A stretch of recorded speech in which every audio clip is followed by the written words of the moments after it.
hate the winter most of all.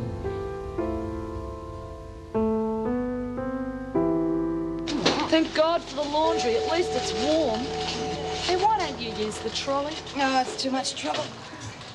You're really giving that pacemaker of yours a workout, aren't you? She's loony. She was toting bolts of cloth around the factory as though she had a proper heart. You know what she thinks? She thinks it's just when they put the pacemaker in, they took me heart out. What do they do then? They just put in a little machine, you know, and when your heart starts to slow down, it moves it along. Does that mean you're bionic? Only on Thursdays.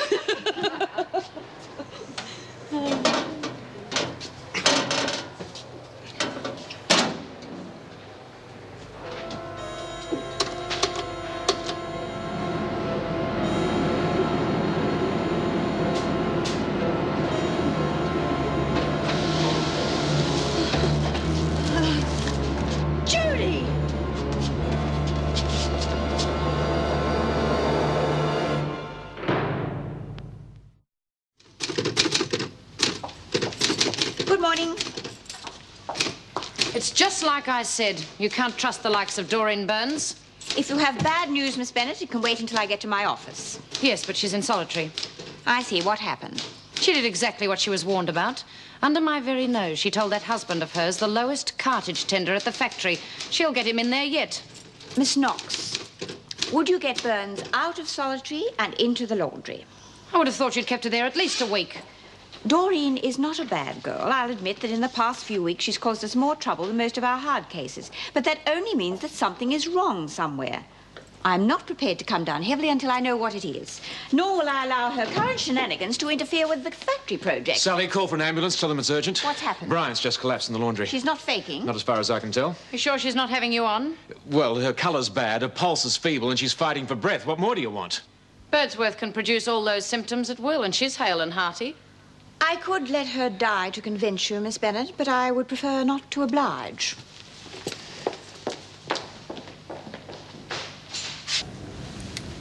Well, the scar's healed rather nicely, even if I do say so myself.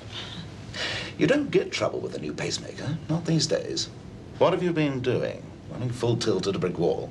I just went crazy, that's all. Well, it seems to be functioning normally again, even if you aren't. Have you been anywhere near a microwave oven?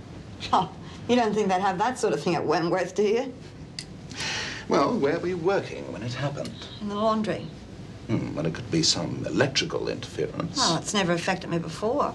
We'll take you down to cardiology for further tests, but I don't think they'll show anything. How long are you going to keep me in here? Well, we'll keep you overnight, but you should be fit enough by tomorrow. Tomorrow, huh?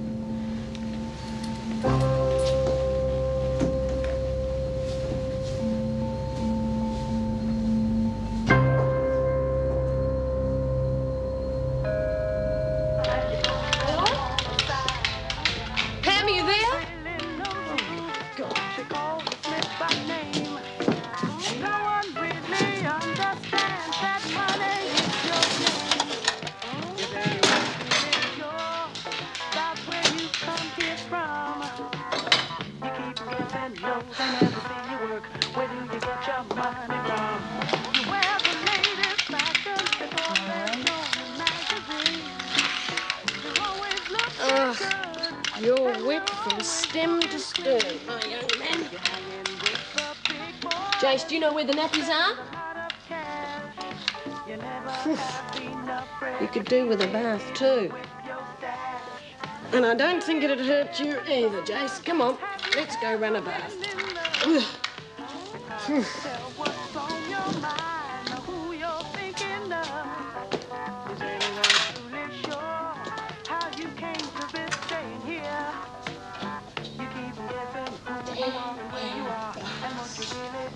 Come on. Look, we'll have to come into my place to run a bath, eh? At least it won't be full of dirty nappies. What the hell are you doing here? Jace, you go and find Teddy and we'll give him a bath too, eh? I know who you are. You're that busybody from next door, always interfering, Tim says. Well, you can stop putting your oar in right now. I came in because I smelt something burning. Oh, yeah, you couldn't wait to get over here and show me up, could you? It's a bit early to be on the grog, isn't it? How long have you been away? Oh, what's it to you?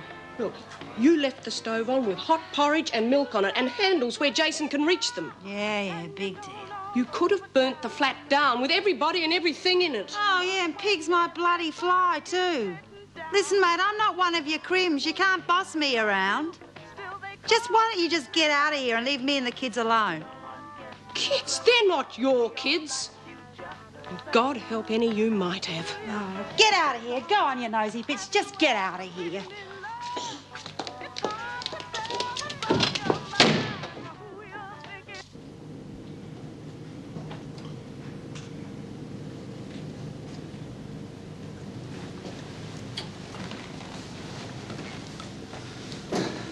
Right now, that's you all wired up. Very soon we'll see if we can get this machine working. You feeling comfortable? Yeah, I'm fine. Good. I don't think anything will show up. My bet is that you've had some electrical interference from some sort of machine. Well, I was near the dryers and the laundry. Mm-hmm. Well, it sounds as though I'll have to have another word with the prison authorities. Can't have my patients being knocked around like this, can I? Hmm? Don't worry, Doctor. It won't happen again. Excuse me, Doctor. Do you mind looking after things here for me? I've got to go out for a moment. Of course, officer. We're not going anywhere. I won't be long. Now then, let's see what we have here. Now, the normal electrocardiogram shows one wave corresponding to the activity of the atria and 4 waves corresponding to the phases of the ventricular beat. Now, in your case, with a pacemaker, the atria is bypassed. So, to all intents and purposes, yours is a perfectly normal ECG. Conclusion? There's nothing wrong with your pacemaker. Oh, damn. There's no getting away from these things, not even in the loo. Excuse me a moment, I won't be a second.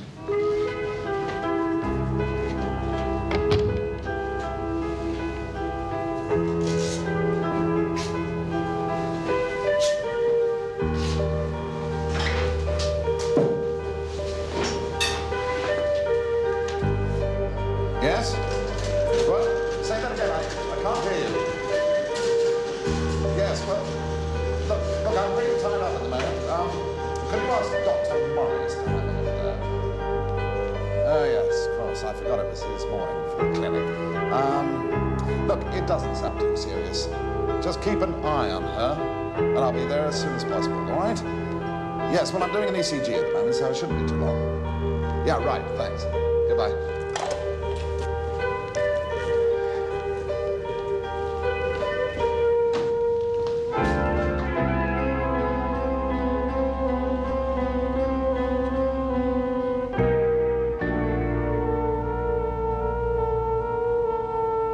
He used to give me roses.